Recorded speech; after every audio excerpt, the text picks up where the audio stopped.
It's the fact we're with an iPhone on a tripod in a public place and everyone's looking around us thinking, what are these two wackos doing? And we're by the Ouroboros, you know, it's so funny. And we're not professionals. No. The purpose of what we're talking about is actually the conversation. And when you stop worrying about all of that stuff, yes, you do produce a lower quality product. And we're in the wind, and my God, you know. By a road, traffic coming by, we've had the park run. If the professionals here, we'd have a hearing specialist, we'd have a sound guy, we'd have 2 cameras, we'd have cutaways, we'd have lighting and all that stuff. The whole box and dice. Yeah. The box and dice. That's an interesting thing because the next thing to think about is poetic practice, the practice of poesis.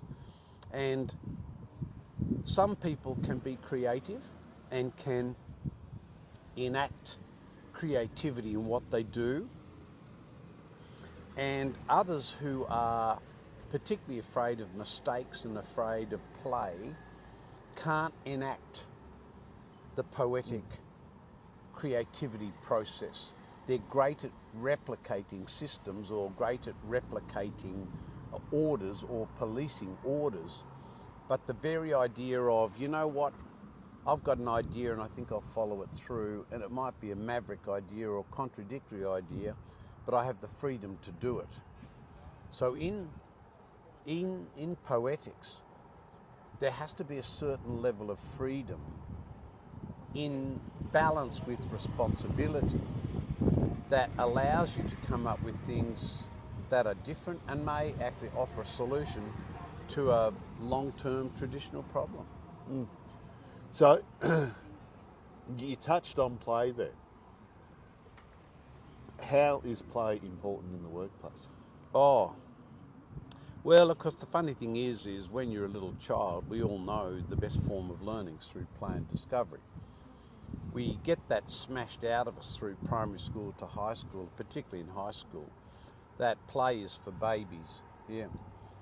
The crazy thing is most adults, when they want to do something on a Saturday or a Sunday, or when they get free time and have a holiday, is they want to go to places of play. They want to go to the football, they want to go to the theatre, they want to go to places where the idea of assessment and accountability and number calling is missing. And so you don't go to an art gallery to put a 9 out of 10 score on Leonardo da Vinci. You know, it's like this is the stupidity of measurement. So play is about letting go of measurement and enjoying something for itself, enjoying something just because you're in it. And so the game we played yesterday when we did the circular language audit, for example, there was so much laughing, there was so much enjoyment. If someone had stopped at the moment and said, oh, why are you doing this, what's its purpose, pack up your chairs and go home, you know? Yeah. Is this a KPI? Well, of course. And what is connected to what we spoke in the last video is play is a very essential part of what it is to be human. And it takes a long time to realise that some of the best learning is incredibly risky.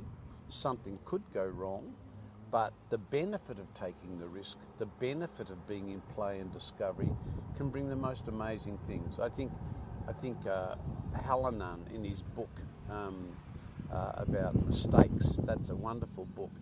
He documents all of the incredible inventions across the world that were discovered through mistakes. You know? Yeah. So penicillin. Oh, well, yeah. Bluetooth, for example, was discovered by a guy here in Canberra. The whole idea of Bluetooth was discovered by accident, by a guy who made a mistake, you know. So there's a wonderful video by John Cleese, a very, very creative man. Wonderful video where he talks about if you can't make a mistake and you can't play, well, give up. Life will be dead for you. You're living in stasis. And I think in this we've got to remember too that risk is a major part of learning. Oh. And if play is Correct. a great way to learn, then it inevitably involves risk. And how do our organisations set up parameters for learning when the foundation and the policing about compliance and compliance and compliance completely suppresses any sense of risk in learning with people? Yeah, oh, absolutely. It becomes that policing culture where you're got a checklist and you're checking for whatever it is they deem important.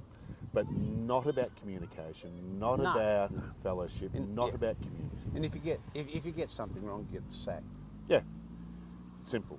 Yes, not about hey, he's just cost us $100,000, but he'll never make that mistake again, and we don't want to lose that knowledge. Yeah.